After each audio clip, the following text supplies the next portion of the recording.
여기 누군가의 손과 발이자 빛이 되어주는 특별한 존재가 있습니다. 바로 안내견인데요. 어둠을 밝히는 등불처럼 시각장애인들의 곁에서 함께 걸으며 유일한 안식처가 되어주는 안내견들의 이야기 들어보실래요?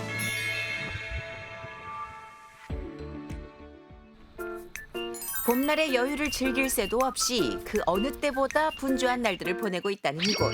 그나저나 우와 대체 식구가 얼마나 많길래 밥그릇이 이렇게나 많나 했더니 어머나 얘들 뭐야. 아이고 1초라도 더 빨리 먹겠다고 너도 나도 웨이팅에 나선 요 꼬물이들 누구예요? 이 친구들 지금 52일차 된 친구들이고요. 예. 미래 안내견이 될 후보생들이에요. 이곳 안내견 학교에서 태어나 장차 안내견의 길을 걷게 될 자랑스러운 안내견 꿈나무들이랍니다. 나무 첫째고요. 여자 친구예요. 나들이. 나들이 네, 블랙. 한 배에서 태어나 니은자 돌림의 이름을 선물 받았다는 요 육남매는요. 옳지. 이제 막 엄마 젖을 떼고 이유식을 시작했다는데요. 안내견 후보생들 중 선택된 모견과 부견에게서 태어난 요 친구들이 20여 개월간의 훈련을 거쳐 안내견으로 최종 선발이 된답니다. 근데 지금은 마냥 철부지 같아요. 아우 호기심이 얼마나 넘치는지. 어이구 어떻게 이 제작진 운동화 끈에 꽂혔나 봐요 또. 어? 여기 하루 종일 있으면 그래도 관심이 덜하겠죠? 아마 하루 종일 물어뜯을 거예요. 이야 호기심이 하늘을 찌르는 개린이들이 무려 6이나 작정을 하고 달려드니 아이고 운동화가 멀쩡할 리가 있나요? 이 와중에 쪼르르 문틈에 붙어있는 요 아이는 또 왜 이렇게 귀엽니? 아우 혼도 못 내겠어 진짜. 한편 얘들아 나가자. 육남매와 함께 외출 준비를 서두르는 훈련사. 이동장까지 챙기는 걸 보니 어디 멀리 가시나 봐요. 네, 오늘 세계 안내견의 날이어가지고요. 기념 촬영을 좀 진행하려고 합니다. 아, 매년 4월 마지막 주 수요일은 세계 안내견 협회에서 지정한 안내견의 날이랍니다. 안내견에 대한 인식 개선을 위해 만들어진 기념일인 만큼 오늘 우리 육남매도 기념 사진을 찍기로 한 건데요. 아, 근데 이거 협조가 쉽지 않을 거란 예상 그대로 어떻게 기껏 준비한 소품을 물고 뜯고 맛보고 즐기고 아주 난리가 났네. 얘들아 잠깐만. 아유, 간신히 붙잡아 모자를 씌우면 뭐하냐고요. 저 어떻게 모자 한번 씌우기가 이렇게 힘들어서야 원. 오늘 진땀 아주 지대로 빼는데요. 그렇게 우여곡절 끝에 간신히 기념사진 촬영에 들어갔는데요. 과정은 좀 힘들었어도 정말 이렇게 귀여운 녀석들의 순간을 포착할 수 있다는 거 이 또한 행운 아닌가요? 아우 귀여워. 그런데 사실 오늘 육남매에게 기념사진만큼이나 더 중요한 일이 기다리고 있답니다. 애들 잔디 냄새도 맡고 좀 밟아보는 그런 사회화를 좀 하려고요. 사회화 훈련의 첫 단계, 생애 첫 외출에 나선 건데요. 어이구 겁먹었죠? 어이구 어떡해. 너무 무서워. 옳지. 그런 녀석들을 살살 달래 바닥에 내려주자 우와 처음 밟아보는 잔디의 촉감과 냄새가 약간 어색하면서도 싫지는 않은지 신중하게 탐색에 나섭니다. 안내견이 되려면 사람과의 교감 능력은 물론이고 스트레스 상황에서 회복력이 좋아야 하는 만큼 어릴 때부터 사회화 훈련이 잘 이루어져야 한답니다. 그렇게 세상에 첫 발을 내디딘 안내견 꿈나무들 앞으로 어떤 과정을 밟게 될까요? 8주 9주 동안은 여기 학교에 있고요. 이제 그러고 나서는 이제 퍼피 워킹이라는 위탁을 하게 돼요. 일반 가정에서 자원봉사자분들이 한 12개월, 14개월 동안 사회화 과정을 거쳐주시고 사회화 시기에 접어들면 사람과 어울려 사는 법을 배우기 위해 일반 가정집에서 생활을 하게 되는데요. 안내견의 자질을 결정짓는 이 중요한 과정은 퍼피 워커라고 불리는 자원봉사자들이 도움을 준답니다. 그중 오늘 우리가 찾은 이 댁엔 안녕하세요. 오, 낯선 손님의 방문에도 동요하지 않고 자리를 지키는 듬직한 예비 안내견이 있는데요. 이 친구 이름은 반달이고요. 시각장애인 안내견이 되기 위한 지금 예비 안내견으로 함께 지낸 지는 지금 한 3개월 그 정도 된 것 같습니다. 이 댁에서 생활한 지 이제 3개월 차라는 반달이. 그나저나 집에서 왜 리드줄을 하고 있는 걸까요? 뭐 산책 훈련을 하는 건가요? 옳지. 앉아. 리드줄을 한 채 앉아, 엎드려, 기다려까지 척척. 지금 뭘 하고 계신 거예요? 학교에서 알려주시는 게임이에요. 집에서도 훈련을 접목해서 놀 수 있는 방법들을 알려주고 계세요. 오, 잘하는데. 시각장애인의 눈이 되어줘야 하는 만큼 집에서도 이런 훈련은 필수랍니다. 반달이 그나저나 저기 화장실 한번 가야 될 것 같은데? 반달, 따라, 일로 와. 엥? 아니 잘 놀다가 갑자기 화장실은 왜요? 하나, 둘, 하나, 둘, 하나, 둘, 하나, 둘. 그때 라지 씨가 구령을 외치자 어머머머 볼일을 봐요. 아, 소변을 이렇게 보라고 하면 봐요?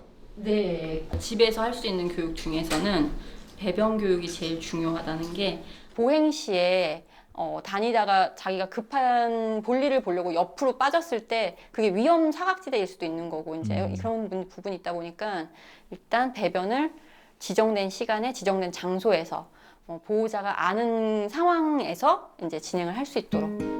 파트너인 시각장애인과 안내견의 안전을 위해 배변을 통제할 수 있는 훈련이 필요하다는데요. 그리고 또 하나 지하철을 타는 법도 반드시 숙지를 해야 한답니다. 앉아. 옳지. 기다려. 에헤이. 나중에 시각장애인분들과 다닐 때 두려움이나 무서움 없이 다닐 수 있도록 여기저기를 다녀보고 있습니다. 반려동물과 함께 대중교통을 이용할 경우 이동장은 필수지만 퍼피 워킹 중인 견공은 안내견과 동일한 자격이 주어진다는데요. 훗날 시각장애인과 자유롭게 다닐 수 있도록 다양한 장소를 동행해 주는 것 역시 퍼피 워커의 중요한 역할 중 하나. 아니 어쩜 이렇게 차분할까요? 너무 기특해요. 기다려. 오케이. 옳지. 아이 잘하네. 지하철에 이어 이번엔 반려동물 동반이 가능한 쇼핑몰에 왔는데요. 이곳에선 다른 반려동물을 만났을 때 지켜야 할 매너를 배워야 한답니다. 반가운 마음에 뛰거나 점프를 할 경우 파트너인 시각장애인이 위험할 수 있기 때문에 옳지. 반드시 필요한 훈련이라는 거죠. 강아지를 보면 놀고 싶어 하는 게 제일 강하고 그걸 좀 제일 막고 있는 중이에요. 안내견으로서 가장 중요한 덕목인 다양한 환경과 상황에서도 당황하지 않는 법을 배워가는 반달이.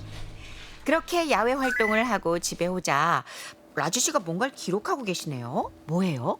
제가 어디를 갔다 왔고 무엇을 했고 그리고 반달에게 어떤 일이 있었는지에 대해서 좀 적어놓는 리포트예요. 그래서 뭐 사람이 많고 복잡한 곳에 갔을 때 반응은 어땠는지 이런 것들을 체크하는 게 있어요.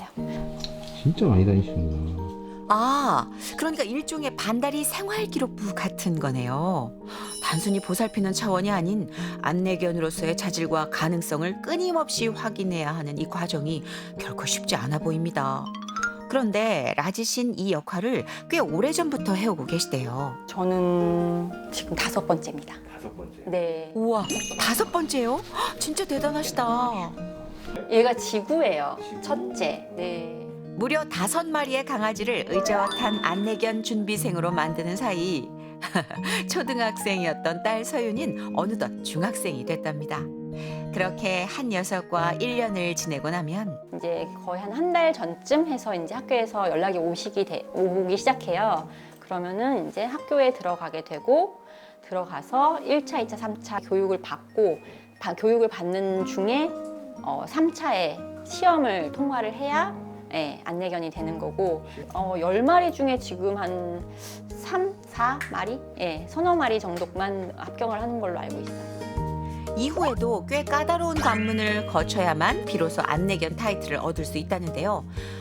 정든 녀석들을 학교로 돌려보낼 땐 서운함이 크지만 그럼에도 가장 뿌듯한 순간이 있다면 아무래도 안내견으로 나갔을 때겠죠. 네. 일반 분들이 안내견 보면은 되게 예쁘다니 얼마나 힘들겠어요 이렇게 얘기하시는데 사실은 강아지 입장에서는 하루 종일 자기가 제일 좋아하는 사람하고 붙어 있는 거잖아요. 단 한순간도 집에 혼자 있을 필요 없이 그게 얘들한테는 제일 큰 행복인 것 같거든요. 그래서 좋은 일도 하고 그리고 좋아하는 사람하고 오랜 시간 같이 딱 붙어가지고 24시간 다닐 수 있으면 저는 그게 제일 좋겠어요. 1년간의 퍼피 워킹 후 약 8개월의 훈련을 거쳐 안내견의 길을 걷게 됐을 때 좋은 파트너를 만나는 게 가장 큰 보람이랍니다. 그리고 여기 그 길을 걷고 있는 듬직한 안내견이 있는데요. 연아 계단 있어? 아이고 우리 계단 찾았어? 3번의 안내견 시험을 한 번의 재시험도 없이 프리패스했다는 우동생 대한이는 파트너와 함께 산책 시 장애물을 피해 길을 안내하는 건 물론이고요. 연이 의자 어디 있노? 어디 의자 찾아봐. 연이 의자 찾아. 의자를 찾아달라는 할머니의 말에 아이고 잘했어 우리 대한이. 우와 말귀도 척척 너무 똑똑하죠. 어구 대한이 어구 힘들어. 아이고 앉아요 대한이. 잠깐의 휴식 시간에도 대한인 할머니와 이렇게 꼭 붙어 떨어지질 않는답니다. 네, 제가 30대 중반에 실명을 했는데 그 당시 무척 힘들었거든요. 뭐 외출도 안 되고 운동 뭐 삶 전체가 정지된 기분이었거든요. 지금은 대한이 때문에 삶이 많이 달라졌어요. 어디든지 갈 수 있고 감사하고 그래요. 제 몸 한 가지거든요. 실명을 선고받고 하루하루가 절망뿐이던 김한숙 씨에게 안내견과의 만남은 삶을 다시 시작할 수 있는 용기를 주었습니다. 그렇게 산책을 마치고 대한이와 집으로 돌아온 그날 오후 대한이 기다려. 기다리라는 말에 대한이 미동도 않고 현관에 얌전히 앉아 있는데요. 그나저나 왜 기다리라고 하신 걸까 봤더니 대한이 어디 갔어? 기다려. 대한이 발 닦고. 익숙하게 발을 맡기는 대한이도 대한이지만 와 할머니 손길도 무척 능숙하죠. 대한이 물 먹으러 가자. 이리 와. 대한이 이리 와. 물 먹자. 아이고 겉옷 벗을 새도 없이 대한이 물부터 챙기시네요. 밖에선 대한이가 김한숙 씨의 눈이 되어주지만 집에선 또 김한숙 씨가 대한이의 보호자가 되어 알뜰살뜰 서로를 챙기는데요. 그야말로 둘은 먹어. 서로에게 없어선 안 될 존재랍니다. 아이고 우리 대한이 배 많이 고팠죠? 쉬지도 않고 밥 한 그릇 뚝딱 해치우더니 어디 가는 거야? 신나게 꼬리를 흔들며 나타난 대한이. 어머 대한이 입에 장난감이 물려있네요. 놀자고 그러는 건가? 아이고 녀석 꼬리 떨어지겠네. 대한이 왜 그러는 거예요? 좋다고 그러는 거예요. 배부르니까. 하긴 산책 후에 만난 밥도 먹었겠다. 할머니도 옆에 있겠다. 좋을 수밖에 없죠. 밖에선 그렇게 의젓하던 녀석이 아이고 집에선 아주 응석도 부리고 어이구 껌딱지가 따로 없네. 어이구 귀여워. 대한이 고맙죠. 제가 농담 삼아 뭐 친구들 만나면 얘가 우리 집 상속자야. 내가 이렇게 말해요. 아니, 내 모든 걸 다 줄 수 있다 이거죠. 할머니에게 유일한 가족인 대한인 모든 걸 줘도 아깝지 않을 만큼 소중한 존재랍니다. 하루 24시간 늘 함께 시간을 보내는 건 물론이고 대한이 이리 와 모여가자. 이리 와. 아이고 우리 대한이 모여갑시다. 대한이의 보호자로서 해야 할 역할들을 척척 해내고 계신답니다. 대형견 목욕시키는 게 보통 힘든 일이 아니잖아요. 근데 대한이를 씻기는 할머니 손길이 능숙한 게 어이구 한두 번 해본 솜씨가 아니세요. 대한아, 아이고 얌전하네. 그건 뭐예요, 어머니? 린스. 아이고 나야 안 보이지만 다른 사람한테 예쁘게 보이면 좋죠. 만지만져야지. 아이고 세상에 대한이 예쁘게 보이라고 린스까지. 할머니는 앞이 보이질 않는데도 대한이를 씻기고 챙기는 일만큼은 절대 소홀함이 없으시대요. 대한이를 향한 할머니의 애정이 얼마나 큰지 느껴지시죠? 덩치가 크다 보니 목욕 후 털 말리는 시간도 만만치가 않은데요. 드디어 목욕이 끝나고 아유 이제 좀 쉬시려나 했더니 뭐야 또 놀아달라고 할머니 좀 쉬셔야지. 녀석 아직 더 놀고 싶은 눈치인데 그래도 때는 안 쓰네요. 안녕하세요. 누가 오셨나 본데요. 아 선생님 잘 지내셨어요? 선생님 안녕하세요. 아이고 대한이 애들이 반갑다고 인사해 주는 거야? 아이고. 안내견 학교 네. 훈련사 선생님이세요. 아, 이렇게 종종 오세요? 이렇게, 네, 1년에 2번씩 아. 관리. 뭐 보행하는데 뭐 큰 어려움이 없는지 아니면 지내시는데 혹시 뭐 도움이 필요하신지 이런 거를 사후 관리하러 온 거예요. 아. 너무 이쁘다, 그치? 응? 너무 이뻐.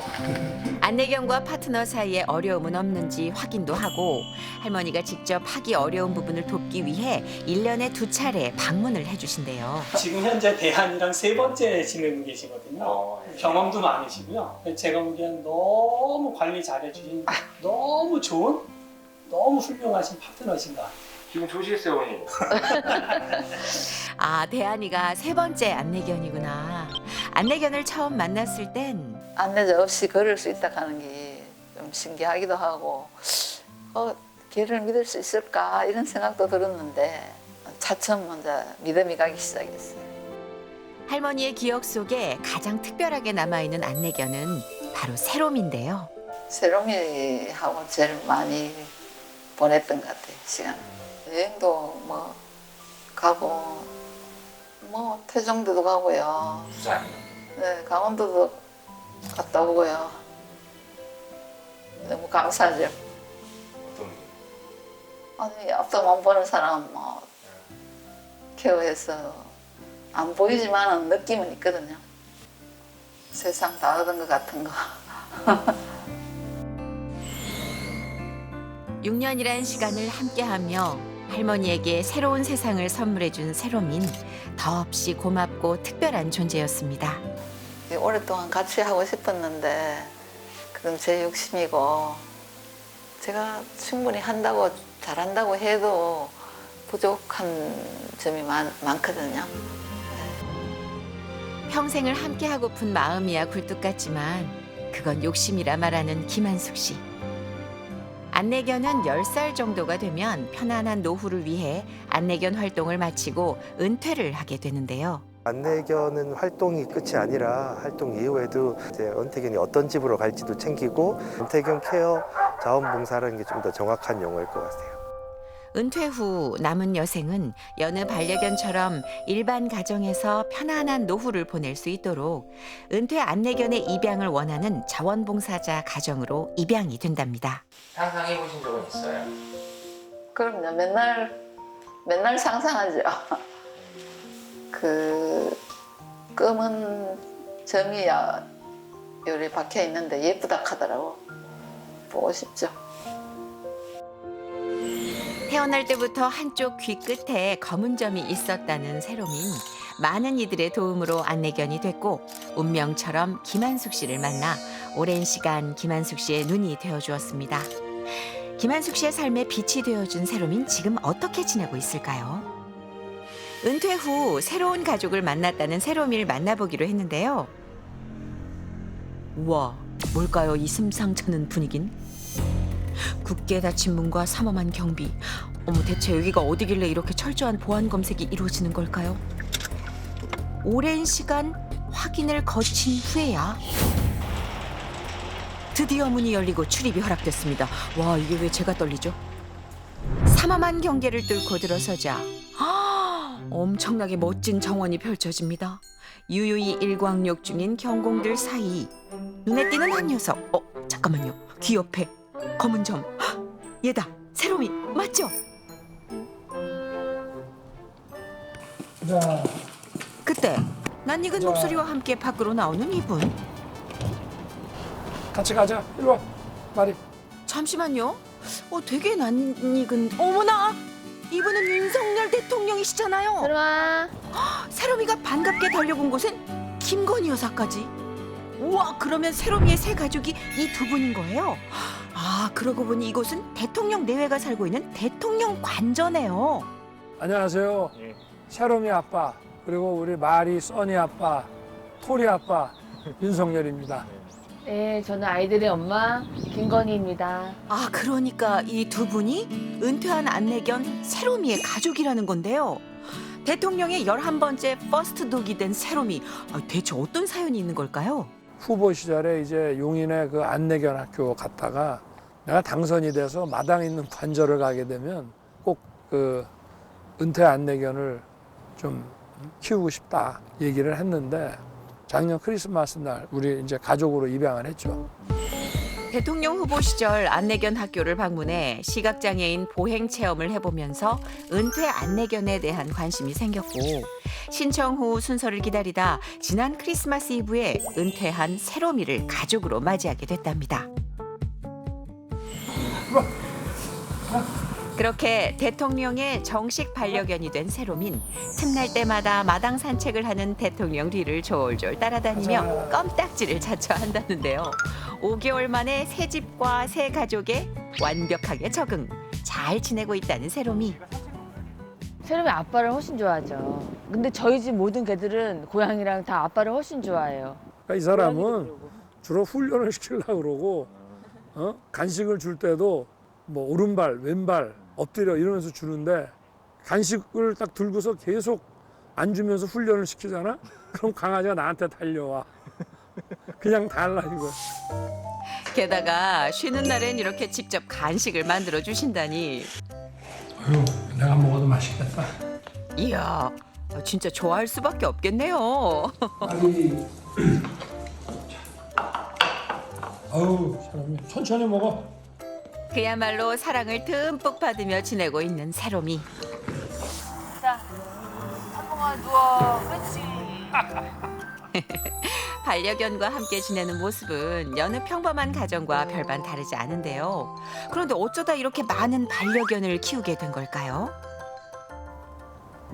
글쎄, 뭐 어떤 특별한 이유라기보다 그건 사실 제가 말씀드려야 되는데 저희는 이제 아이를 가졌다가 아이를 잃게 되고 굉장히 심리적으로 힘들어하셨는데 유기견을 제가 입양을 계속 해왔더니 이제 아빠가 너무 좋아하는 거예요. 그 아이들을 너무 좋아하고 이제 오면은 그 아이들 밥 해줄 생각에 기뻐가지고 잠시 그 고통을 잊으시더라고요. 그래서 사실은 다 임시보호에 이제 그런 역할로 있었는데 아빠가 하루 지나가서는 안 되겠다, 얘 키워야 되겠다. 그 아이들을 못 봐요. 보면은 자꾸만 다 데려오고 싶어 하시는 욕심 때문에 그래서 아빠 때문에 자꾸 이렇게 늘어나게 된 거예요.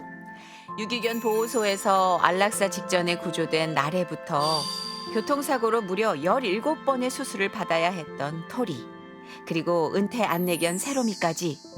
저마다 각각의 사연을 가진 녀석들이 입양 후 한 가족이 된 건데요. 반려견이 주는 행복감과 위로가 큰 힘이 된답니다. 특수 목적으로 이렇게 봉사하는 그런 강아지들이 많이 있는데 국가와 사회를 위해서 봉사를 했기 때문에 치료를 받게 될 때 일정 부분은 우리 국가와 사회에서 부담을 해주는 게 맞는 것 같습니다.